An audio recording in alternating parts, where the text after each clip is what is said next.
மனோஜ் எப்பயும் போல தன்னுடைய கடைக்கு கிளம்புறாரு. அந்த சமயம் ரோகிணி ஃபோன் பண்றாங்க. நான் வேற வீட்ல இருக்கேன். இப்ப ரோகிணி ஃபோன் பண்றாங்க. ரோகிணி கிட்ட பேசினா, அம்மா என்கிட்ட கேள்வி கேட்பாங்களே, என்ன செய்றது அப்படின்னு யோசிக்கும்போது, அங்க வந்த விஜயா, என்ன மனோஜ் கடைக்கு கிளம்பலையா? ஆமா, யார் ஃபோன் பண்ணாங்க அப்படின்னு கேட்கும்போது, இல்லம்மா எனக்கு தெரிஞ்சவங்க தான் அப்படின்னு சொல்றாரு. அப்படியா? நீ வந்து சாப்பிடு மனோஜ் அப்படின்னு சொல்லிட்டு மனோஜுக்கு சாப்பாடெல்லாம் எடுத்து வைக்கிறாங்க.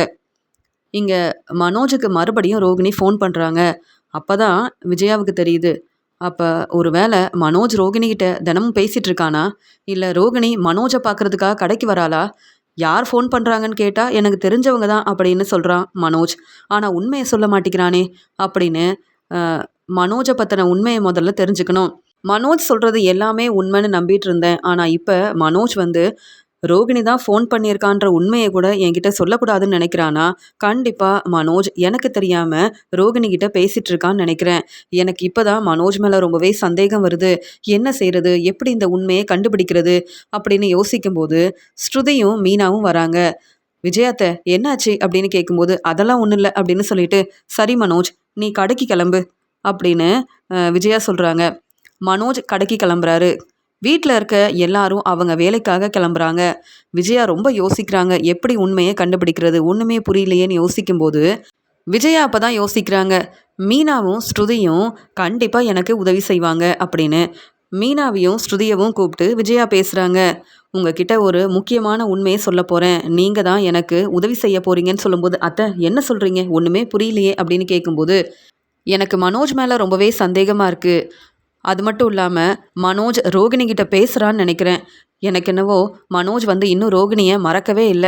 அதனால ரோகிணி பேச்ச கேட்டு மனோஜ் அப்பப்ப ரோகிணிய பார்த்துட்டு வரான் அப்படின்னு நெனைக்கிறேன். ரோகிணி கிட்ட தினமும் மனோஜ் பேசுறான்னு நெனைக்கிறேன். ரோகிணியும் மனோஜும் எங்க பார்த்து பேசிக்கிறாங்க? ரோகிணி அப்பப்ப கடைக்கு வராளா இல்லையான்ற உண்மைய நீங்க கண்டுபிடிக்கணும்.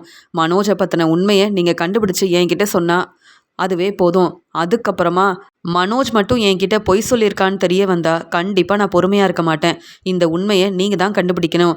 அப்படின்னு மீனா கிட்டயும், ஸ்ருதி கிட்டயும் சொல்றாங்க விஜயா.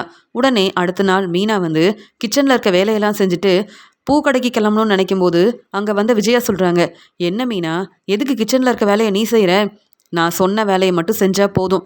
மனோஜ் இப்ப என்ன செய்றான்? ரோகிணி கிட்ட பேசுறானா இல்லையான்னு மட்டும் தெரிஞ்சுக்கிட்டு வந்தா போதும்." அப்படின்னு சொல்லும்போது, "மீனா நம்ம கிளம்பலாமா? ஏன்னா மனோஜ் இப்ப தான் கடைக்கு கிளம்பியிருக்காரு. மனோஜ் கடைக்கு தான் போறாரா? இல்ல ரோகிணி கிட்ட பேச போறாரான்னு நம்ம கண்டுபிடிக்கணும்ல" அப்படின்னு ஸ்ருதி பேசும்போது, "ஆமா, நீங்க 2 பேரும் நான் சொன்ன வேலைய சரியா செஞ்சா எனக்கு அதுவே போதும். வீட்ல இருக்க வேலைய நான் பார்த்துக்கிறேன் மீனா" அப்படின்னு சொல்றாங்க விஜயா. மீனாவும், ஸ்ருதியும் அங்கருந்து கிளம்புறாங்க. மனோஜ் கார்ல தன்னுடைய கடைக்கு வருவாருன்னு நெனச்சா, மனோஜ் இங்க தேவிகாவ பார்க்கறதுக்காக கார்ல போயிட்டுருக்காரு. உடனே மீனா சொல்றாங்க, "மனோஜோட கடை இங்க இல்லையே! மனோஜ் இப்ப எங்க போறாரு?" ஸ்ருதின்னு கேட்கும்போது, "எனக்கு என்ன மீனா தெரியும்? விஜயாத்த சொன்ன மாதிரி ரோகிணிய பார்க்கறதுக்காக போவாருன்னு நெனைக்கிறேன்" அப்படின்னு சொல்லும்போது, "சரி, ஒருவேள இங்க விஜயாத்த சொன்னது எல்லாமே உண்மதானா? எப்பயுமே விஜயாத்த மனோஜுக்கு சப்போர்ட் பண்ணுவாங்க. இப்ப என்னன்னு தெரியல. விஜயாத்த உண்மைய கண்டுபிடிக்கணும்னு நம்மகிட்ட இந்த பொறுப்பான வேலைய வேற குடுத்துருக்காங்க. அதனால கண்டிப்பா மனோஜ் இப்ப எங்க போறாரு? யார்கிட்ட பேசுறாரு? ரோகிணி மனோஜ் கிட்ட பேசுறாங்களான்ற உண்மைய கண்டுபிடிக்கணும் அப்படின்னு மீனாவும், ஸ்ருதியும் பேசிட்டே போகும்போது, அந்த சமயம் அங்க தேவிகா வராங்க. மனோஜ் வந்து கார்லேருந்து இறங்கி தேவிகா கிட்ட வந்து பேசுறாரு. "அத்த நீங்க என்ன இங்க இருக்கீங்கன்னு?" சொல்லும்போது, "இல்ல மாப்ள, இந்த பக்கமா வந்தேன். நீங்க வரீங்கன்னு தெரிஞ்சுக்கிட்டு உங்களுக்காக தான் பார்த்துட்டு இருந்தேன்னு" சொல்லும்போது, "நீங்க வாங்க அத்த, நான் வீட்டுக்கு கூப்பிட்டு போறேன்னு" சொல்லிட்டு மனோஜ் இங்க தேவிகா கிட்ட பேசிட்டே கிளம்புறாரு. உடனே ஸ்ருதி மீனா கிட்ட சொல்றாங்க. "மீனா, இவங்க தேவிகா தானே? இவங்க பொண்ணு கனகாவோட கல்யாணத்துக்கு தானே நீங்க டெக்கரேஷன் ஆர்டர் செஞ்சீங்க? நானும் சாப்பாடு ஆர்டர் எடுத்தேன். இவங்க எதுக்காக இப்ப மனோஜ் கிட்ட பேசிட்டு இருக்காங்க? மனோஜ் தேவிகா கிட்ட ரொம்ப நேரம் பேசிட்டு இருக்காரு. தேவிகா எதுக்கு மனோஜ் கிட்ட பேசணும்? ஒண்ணுமே புரியலையே" அப்படின்னு சொல்லும்போது, "அதான் அவங்க கிளம்பிட்டாங்கல்ல, எங்க போறாங்கன்னு பார்ப்போம்" அப்படின்னு சொல்லிட்டு மீனாவும், ஸ்ருதியும் அங்கிருந்து கிளம்புறாங்க. உடனே மனோஜ் கொஞ்ச நேரம் கழிச்சு தேவிகாவோட வீட்டுக்கு வராரு. தேவிகா வீட்டுக்கு தான் மனோஜ் வந்திருக்காரு அப்படின்னு மீனாவும், ஸ்ருதியும் பேசுறாங்க. உடனே அந்த சமயம் கனகா வந்த உடனே, "ஹஸ்பண்ட்" அப்படின்னு மனோஜ பார்த்து கூப்பிடுறாங்க. உடனே மீனா சொல்றாங்க, "என்னது? கனகா எதுக்கு மனோஜ ஹஸ்பண்டுன்னு கூப்பிடுறாங்க?" அப்படின்னு யோசிக்கும்போது, "வாங்க ஹஸ்பண்ட்" அப்படின்னு சொல்லிட்டு கனகா மனோஜ அங்கேருந்து கூப்பிட்டு போறாங்க. "பாத்தீங்களா மாப்ள, கனகா உங்க மேல எவ்வளோ அக்கறையா இருக்கா. நீங்க வந்த உடனே கனகா சந்தோஷப்படுறா. நல்ல வேளை இன்னைக்கு கனகாவை பார்க்கறதுக்காக வந்தீங்க அப்படின்னு சொல்லும்போது, உடனே கனகா கிட்ட மனோஜ் வந்து பேசிட்டு இருக்காரு. சரி கனகா, நான் கிளம்புறேன் அப்படின்னு சொல்லிட்டு மனோஜ் அங்கேருந்து கிளம்புறாரு. இதெல்லாம் பார்த்துட்டு இருந்த மீனா சொல்றாங்க, இப்பதான் உண்மை என்னன்னு புரியுது. இப்ப மனோஜ் ரோகிணி கிட்ட பேசுறதில்ல, கனகா கிட்ட பேசுறதுக்காக தான் தேவிகாவோட வீட்டுக்கு வந்திருக்காங்கன்ற உண்மையை இப்ப தான் தெரிஞ்சுக்கிட்டோம். உடனே விஜயாத்த கிட்ட இந்த உண்மையை சொல்லணும் அப்படின்னு சொல்லிட்டு மீனாவும் ஸ்ருதியும் உடனே வீட்டுக்கு கிளம்பி வராங்க. மீனாவும் ஸ்ருதியும் வரத பார்த்துட்டு விஜயா சொல்றாங்க, "என்ன மீனா, இவ்வளோ சீக்கிரம் வந்துட்டீங்க?" அப்படின்னு கேட்கும்போது, "ஏன்னா எங்களுக்கு உண்மை தெரிஞ்சிருச்சு. அதனால தான் வந்துட்டோம்." அப்படின்னு சொல்லிட்டு நடந்த உண்மைய விஜயா கிட்ட சொல்றாங்க. "என்ன சொல்றீங்க?" அப்படின்னு கேட்குறாங்க விஜயா. "நாங்க உண்மைய தான் சொல்றோம்.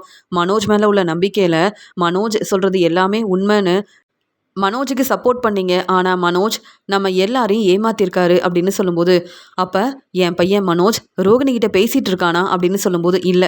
மனோஜ் கனகா கிட்ட தான் பேசிட்டு இருக்காரு. மனோஜ் கனகாவை கல்யாணம் பண்ணிக்கிட்டாரு. நீங்க சொன்னதால மனோஜ் இன்னைக்கு கடைக்கு போறாரா இல்லையான்னு பார்க்கறதுக்காக நாங்களும் போயிருந்தோம். ஆனா மனோஜ் தேவிகா கிட்ட பேசிட்டு இருந்தாரு. தேவிகாவோட வீட்டுக்கு கிளம்பி வந்தாரு. அந்த சமயம் கனகா வந்து மனோஜ் கிட்ட ஹஸ்பண்டுன்னு பேசினாங்க. அது மட்டும் இல்லாம மனோஜ் வந்து கனகா கிட்ட சந்தோஷமா பேசிட்டு இருந்தாரு. தேவிகா வந்து நீங்க வந்த உடனே பார்த்தீங்களா மாப்பிள, கனகா எவ்வளோ சந்தோஷமா இருக்கான்னு. நீங்க கனகாவ கல்யாணம் பண்ணிக்கிட்டீங்க அப்படின்ற உண்மைய வீட்ல உள்ள எல்லார்கிட்டயும் நீங்க சொல்லணும். சீக்கிரமாவே என் பொண்ணு கனகா உங்க வீட்டுக்கு மருமகளா வரணும் அப்படின்னு தேவிகா பேசிட்டு இருந்தாங்க. இப்போ உங்களுக்கு உண்மை என்னன்னு புரியுதா? மனோஜ் நமக்கு தெரியாம, நம்ம யார்கிட்டயும் சொல்லாம கனகாவ கல்யாணம் பண்ணிக்கிட்டாரு அப்படின்ற உண்மைய மீனாவும் முத்துவும் சொல்லும்போது, ஒரு பக்கம் விஜயா ரொம்பவே மனசு வேதனைப்படுறாங்க. இன்னொரு பக்கம் மனோஜ் மேல ரொம்பவே கோவமா இருக்காங்க. உடனே மனோஜுக்கு ஃபோன் பண்றாங்க. மனோஜ் வந்து, "அம்மா, நான் வீட்டுக்கு தாம்மா கிளம்பி வரேன்" அப்படின்னு சொல்லிட்டு ஃபோனை வைக்கிறாரு. உடனே விஜயா வீட்ல உள்ள எல்லாரையும் கூப்பிடுறாங்க. உடனே என்னாச்சு விஜயா அப்படின்னு அண்ணாமலை கேட்கும்போது, மனோஜ் நம்மளை ஏமாத்திட்டாங்க. ரோகிணி கிட்ட தான் பேசிட்டு இருக்கான்னு நினைச்சேன். ரோகிணி தான் நம்ம எல்லாரும் ஏமாத்திட்டான்னு நினைச்சேன். ஆனா என் பையன் மனோஜும் என்னை ஏமாத்திட்டாங்க அப்படின்னு வீட்ல உள்ள எல்லார்கிட்டயும் விஜயா உண்மையை சொல்றாங்க. ரொம்பவே மனசு வேதனைப்படுறாங்க விஜயா. தேவிகாவையும் கனகாவையும் நான் கோயில்ல பார்த்தேன். அப்ப கூட அவங்க இந்த உண்மையை சொல்லவே இல்லையே அப்படின்னு யோசிக்கிறாங்க விஜயா. ஒரு பக்கம் ரோகிணி மாசமா இருக்கா. ஆனா இப்ப நமக்கு தெரியாம மனோஜ் கனகாவை கல்யாணம் பண்ணிக்கிட்டானே அப்படின்னு ரொம்பவே மனசு வேதனைப்படுறாங்க விஜயா. அந்த சமயம் மனோஜ் வீட்டுக்கு வராரு. உடனே விஜயா மனோஜ் கிட்ட கேள்வி கேட்குறாங்க. உடனே மனோஜ் வந்து, "இல்லைம்மா, மீனாவும் ஸ்ருதியும் பொய் சொல்கிறாங்கம்மா" அப்படின்னு சொன்ன உடனே ஸ்ருதி ரொம்ப கோவமா மனோஜை பலார்னு வெளுத்து வாங்குறாங்க. உடனே பதட்டமா மனோஜ், "ஆமாம்மா, ஸ்ருதியும் மீனாவும் சொன்னது எல்லாமே உண்மைதாம்மா. நான் கனகாவை கல்யாணம் பண்ணிக்கிட்டேம்மா" அப்படின்னு இங்கே ஸ்ருதி வந்து பலார்னு வெளுத்து வாங்கின உடனே மனோஜ் எல்லார்கிட்டேயும் உண்மையை சொல்கிறாரு. "பாத்தீங்களா விஜயாத்த, மனோஜ் கிட்ட இப்படி கேள்வி கேட்டா உண்மையை சொல்ல மாட்டாரு. செய்யற வேலையெல்லாம் செஞ்சுட்டு ஒண்ணுமே தெரியாதுன்னு பொய் சொல்றாரு பாருங்க மனோஜ். மனோஜ், இப்ப மட்டும் ரோகிணிக்கு இந்த உண்மையெல்லாம் தெரிஞ்சா உங்க நிலைமை என்ன ஆகும்னு யோசிச்சு பாருங்க மனோஜ்" அப்படின்னு ஸ்ருதி கேள்வி கேட்குறாங்க. மனோஜை வெளுத்து வாங்குறாங்க ஸ்ருதி. உடனே வீட்டில் உள்ள எல்லார்கிட்டேயும் மனோஜ் மன்னிப்பு கேட்குறாரு. ஆனால் மனோஜ் மேலே ரொம்ப கோவமாக இருக்காங்க ஸ்ருதி. மனோஜ் விஜயா வீட்டில் உள்ள எல்லார்கிட்டேயும் உண்மையை சொல்லணுன்றதுக்காக மனோஜை ஸ்ருதி பலார்னு வெளுத்து வாங்கினது சரிதான் அப்படின்னு நீங்கள் நினச்சிங்கன்னா லைக் அண்ட் சப்ஸ்கிரைப் பண்ணிக்கோங்க.